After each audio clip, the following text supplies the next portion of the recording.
Mais notre première invitée est Clémentine Autain. Bonsoir. Bonsoir. Merci d'être là. Vous êtes députée de la France Insoumise de Seine-Saint-Denis. Et donc avec vous, nous allons parler des grèves des trains et d'autres secteurs d'ailleurs qui ont commencé. Et ces grèves s'annoncent dures, suivies.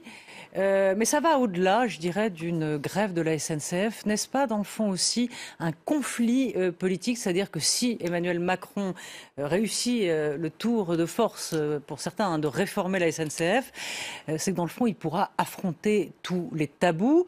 Donc c'est un enjeu aussi politique. Est-ce que vous êtes d'accord avec cette analyse ou pas? C'est un enjeu de nature politique dès lors que...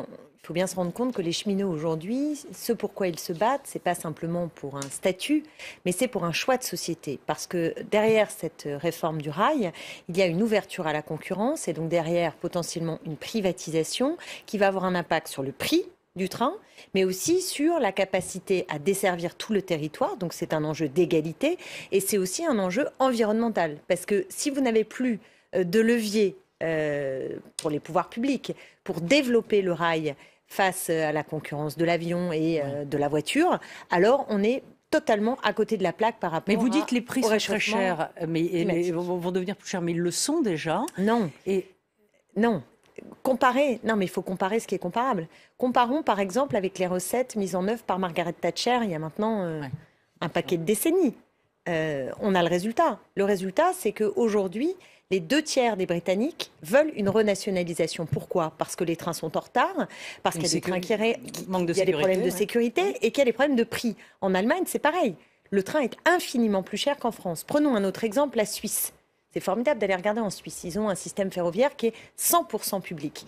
Eh bien, les Suisses prennent beaucoup plus le train que ne le font les Français et sont très contents. Là aussi, à 2/3, vous voyez, c'est inversé par rapport aux Britanniques. À 2/3, les Suisses plébiscitent leur système ferroviaire. Et pourtant, il est 100% public. Donc moi, j'ai plutôt le sentiment que ce gouvernement... Mais ils mettent beaucoup plus d'argent dans le dispositif, les Suisses. Ah ben bien sûr il y a plus d'investissement public.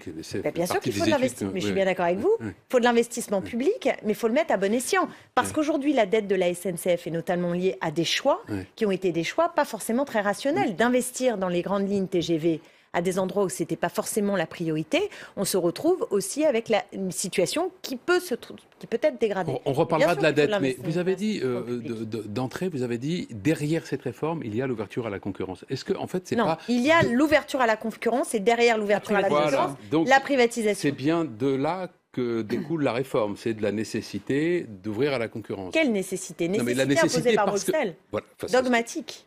Mais qui a été votée par les députés européens et les députés européens français. Oui, mais aujourd'hui... Mais nous sommes opposés à cette logique, je vous apprends rien. Vous savez qu'on a bataillé contre le traité constitutionnel européen. Est-ce qu'aujourd'hui on peut faire machine arrière? Bien sûr, et pourquoi non? Et pourquoi on ne pourrait pas? C'est une loi votée. Et alors? Et donc, c'est voté, c'est ad vitam aeternam, on ne peut rien faire. Vous êtes en train d'expliquer. Mais moi, je vous renvoie la question. Mais rendez-vous compte de la situation. Vous diriez aux Français, c'est comme ça, Bruxelles a décidé, l'ouverture à la concurrence, vous savez, la fameuse concurrence libre et non faussée. Nous, on s'est battu contre. Le peuple français a été dans les urnes.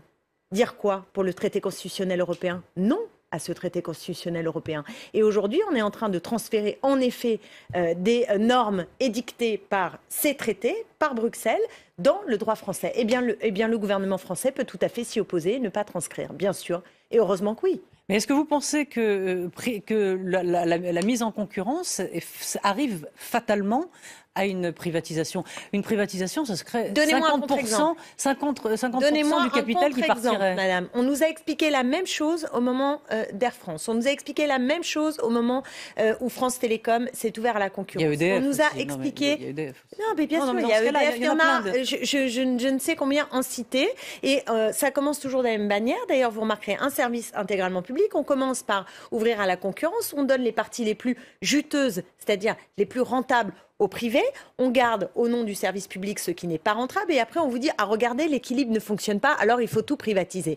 Et le service au public se dégrade. Mais qu'est-ce qui vous effraie dans le fait qu'il y ait une privatisation partielle, si ça arrivait, même si le gouvernement dit aujourd'hui non, il n'y aura pas de privatisation, parce que je le répète, une privatisation c'est 50% de plus du capital. Je veux bien vous le redire, mais je vous l'ai dit au démarrage. Oui, mais... Quel est le problème de la privatisation? Vous avez cité l'exemple anglais. j'ai pas fait que ça. J'ai dit d'abord les prix flambent. En Angleterre, en Allemagne. D'accord, les prix flambent. Donc c'est un problème pour les usagers. Deuxièmement, c'est un outil industriel. Si vous voulez que les pouvoirs publics décident de choix d'avenir, de choix qui sont des choix qui permettent par exemple de lutter contre le réchauffement climatique, donc de faire en sorte que le train se développe et coûte moins cher que l'avion. Il faut bien que vous ayez des leviers. Si c'est privé, le privé se fiche totalement de vos objectifs qui sont des objectifs. Mais on peut continuer à avoir 13 milliards de pertes par an. C'est énorme. Mais c'est incroyable comment vous raisonnez. Vous êtes des militants de ce gouvernement dogmatique. Non, pas du tout. Mais on n'est pas militants forcément de la France Insoumise non plus. J'entends bien, on est rien. J'entends bien. Mais je vous assure, quand on entend, bien sûr, mais les questions qui sont posées et les mensonges parfois aussi qui sont perpétrés. Les 13 milliards de dettes, c'est pas un mensonge. D'abord, c'est pas énormissime, 13 milliards. 13 milliards de deuxièmement, pas de dettes, de pertes. Les pertes viennent en partie de mauvais investissements, je vous l'ai dit tout à l'heure, c'est-à-dire qu'on a investi dans des sommes colossales pour des trains à grande vitesse qui n'étaient pas forcément la priorité. Ouais. Et deuxièmement, en effet, il faut un investissement public dans le rail. Bien sûr qu'il faut de l'investissement public. Mais vous croyez quoi? Qu'une fois que ça va être privé, ça va être mieux géré? Vous pensez ça, sérieusement? Vous pensez qu'il n'y a que le privé qui peut correctement gérer une entreprise? Non. Et quand il s'agit d'un service public, bien sûr qu'il revient à la collectivité de faire face aux dépenses nécessaires pour assurer l'égalité entre les territoires, donc y compris les petites lignes non rentables, et parce que les bureaux de poste, on a vu le résultat. Vous avez des bureaux de poste, moi je vois bien dans ma circonscription, à Villepinte, il y a eu une des antennes de la Poste qui a été fermée parce que justement plus rentable. Donc dès que vous introduisez la logique uniquement de rentabilité, alors vous ne pourrez plus assurer le service public, c'est-à-dire l'égalité entre les territoires et le levier industriel pour répondre aux défis environnementaux. Clémentine Autain, la SNCF est une très vieille entreprise. Bien sûr. Une vieille dame, on dit parfois, expression un peu facile, mais enfin, c'est une institution en tout cas, et c'est un service public. Si on vous entend bien, donc, c'est ce service public aujourd'hui qui est menacé. Pour en revenir finalement à la première question que vous posez, Roselyne, est-ce que ça n'est pas en effet une bataille extrêmement importante et très symbolique, car si en effet Emmanuel Macron parvient à conduire cette réforme à son terme, rien ne pourra plus l'arrêter. On joue gros. Il y a un bras de fer qui est installé dans le pays et je vois d'ailleurs que les cheminots ont répondu présent. Très fortement. Mobilisation très forte aujourd'hui, c'est le premier jour. Bien sûr, mais vous allez voir que ça risque de continuer. Et puis comme en plus vous avez d'autres secteurs qui sont mobilisés, moi j'étais samedi avec ne présupposez pas que je n'ai pas envie que ça continue. Non, ne présupposez rien du tout. Oui. Je ne présuppose rien du tout, je vous réponds. Oui. Donc les salariés de Carrefour ont été mobilisés, vous avez Air France qui est aussi sur le pont, ADP, les étudiants, ça fait beaucoup de foyers de contestation. Et autour des cheminots et de la SNCF, en effet, je crois qu'on joue très gros et qu'on a en mémoire Thatcher, qui a réussi à gagner. Donc c'est pourquoi je dis à celles et ceux qui nous écoutent, la question de la SNCF, moi je comprends les gens qui sont agacés ce matin, ils voulaient prendre leur train, leur RER, etc. C'est le bazar, c'est très désagréable quand on a des contraintes, je l'entends. Mais que chacun mesure que le bras de fer qu'on est en train de jouer, il est globalement pour défendre le service public et globalement pour défendre une société qui soit une société qui ne soit pas uniquement tournée vers la logique de la rentabilité et du capital et qui arrête de précariser et de creuser les inégalités. C'est quoi la vertu du service public? Parce que c'est vrai, vous répétez ça en boucle, le service public, la défense du service public.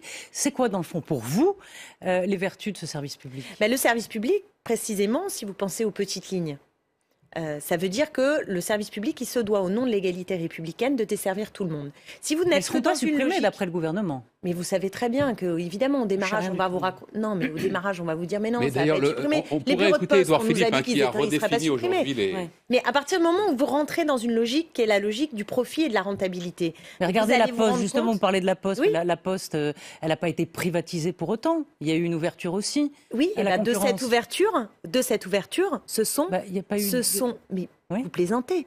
Ce sont, mais je n'ai pas le chiffre en tête, mais des tonnes de bureaux de poste qui, sur des territoires non rentables, sur des villes comme, encore une fois, je vous redonne l'exemple, chez moi, à Villepinte, un bureau de poste, une antenne de la Poste a été fermée, mais c'est beaucoup d'antennes de la Poste qui sont fermées. Et vous avez maintenant des prix qui sont très diversifiés pour le courrier postal. Oui, et des services de la Poste dans la boulangerie ou dans l'épicerie du village. Ouais. Voilà, donc ce que je veux juste vous dire, c'est que le service public, la notion de service public, elle garantit cette égalité et le fait qu'on donne en fonction des besoins et non pas en fonction de la part de ceux qui détiennent le capital. Vous comprenez la différence de la logique. Et donc c'est pourquoi nous défendons le service public.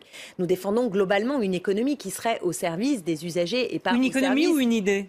Non, une économie, une idée aussi. C'est bien de défendre une idée, mais je dirais aussi une économie et une façon de faire société ensemble qui garantissent une élévation de ce à quoi nous avons droit. Or là, je redoute que le chemin de fer soit détérioré, comme on l'a vu en Angleterre et comme on l'a vu en Allemagne, là où nous pourrions au contraire voir améliorer ce service et qu'en plus, on ne peut pas mégoter aujourd'hui quand on est face au réchauffement climatique et aux défis environnementaux.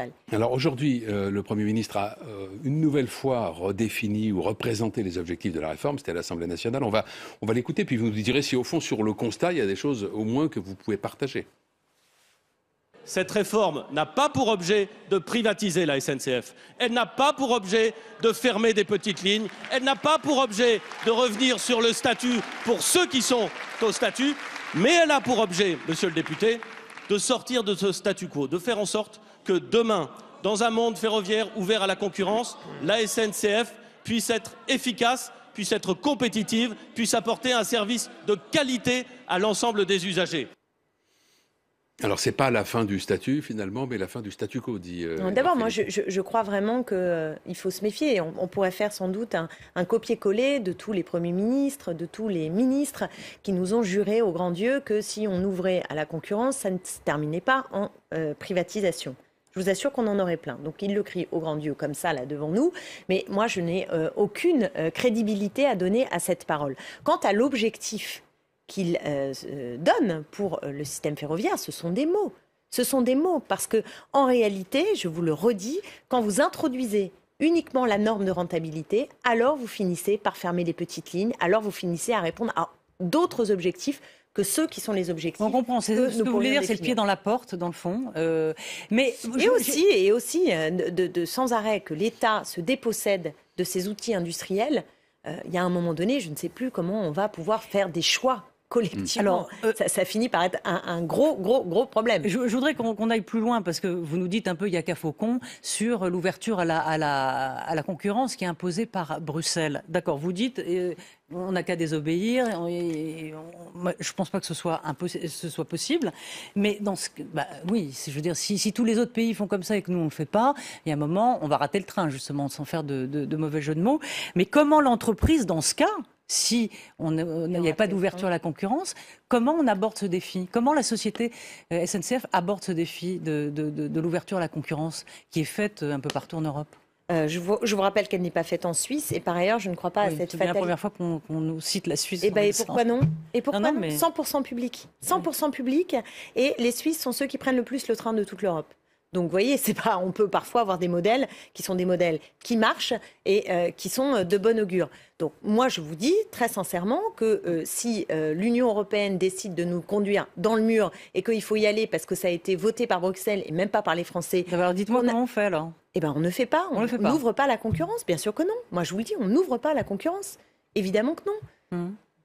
Vous avez l'air terrorisé. Alors, et après, non, pas du tout. On vous demande ça, mais pas terrorisé. Oui, la question on est devant une question de souveraineté, y compris.